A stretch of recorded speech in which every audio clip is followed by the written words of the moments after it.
मैं राज्य सरकार से पूछना चाहता हूं, केंद्र की सरकार से पूछना चाहता हूं, क्या इस राज्य के और इस देश के ओबीसी समाज भी कहीं चंद्रमा से कि मंगल ग्रह से आए हैं? इस देश की आजादी में क्या ओबीसी समाज के कोई भूमिका रहा है कि नहीं रहा है?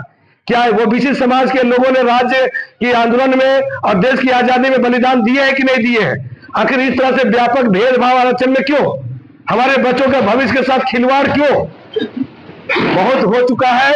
अब लोकहित अधिकार पार्टी सामाजिक न्याय की लड़ाई के लिए पूरी तरह से तैयार है। इस राज्य में उलगुलान होगी सामाजिक न्याय के लिए।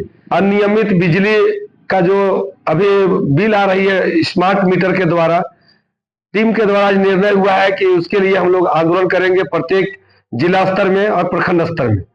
उसी प्रकार कई ऐसे भ्रष्टाचार के मुद्दे हैं, चाहे मैया योजना हो, चाहे अबुआ आवास हो, चाहे 15वां वित्त का पैसा जिस प्रकार आज केंद्र सरकार के द्वारा रोक दिया गया है राज्य सरकार के राजनीतिक गतिरोध के कारण से, इसके वजह से ग्रामीण विकास पूरी तरह से ठप पड़ा हुआ है।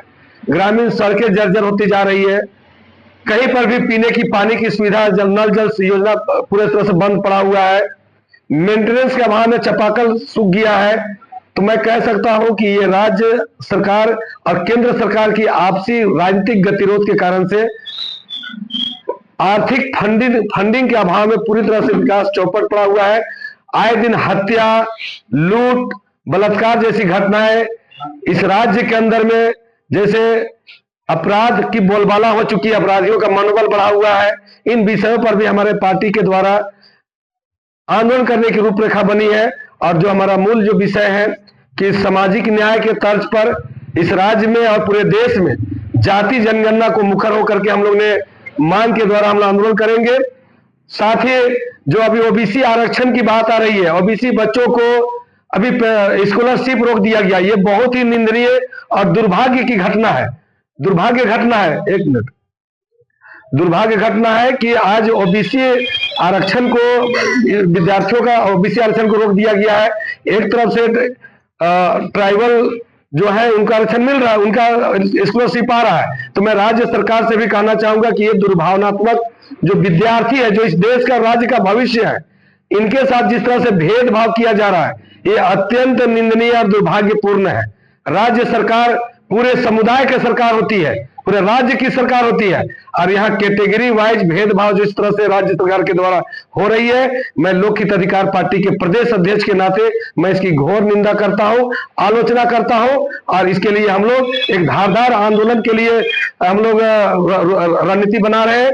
इसके साथ साथ 7 जिलों में जिस प्रकार ओबीसी आरक्षण शून्य किया गया है और कई जिलों में नगण्य किया गया है, मैं राज्य सरकार से पूछना चाहता हूं, केंद्र की सरकार से पूछना चाहता हूं, क्या इस राज्य के और इस देश के ओबीसी समाज भी कहीं चंद्रमा से कि मंगल ग्रह से आए हैं? इस देश की आजादी में क्या ओबीसी समाज के कोई भूमिका रहा है कि नहीं रहा है? क्या ओबीसी समाज के लोगों ने राज्य की आंदोलन में और देश की आजादी में बलिदान दिए हैं कि नहीं दिए हैं?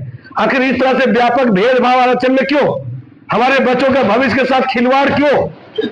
बहुत हो चुका है। अब लोकहित अधिकार पार्टी सामाजिक न्याय की लड़ाई के लिए पूरी तरह से तैयार है। इस राज्य में उलगुलान होगी सामाजिक न्याय के लिए। निःशुल्क शिक्षा सभी स्तर का, निःशुल्क चिकित्सा सभी असाध्य बीमारियों के लिए हम लोग ने जंग छेड़ेंगे।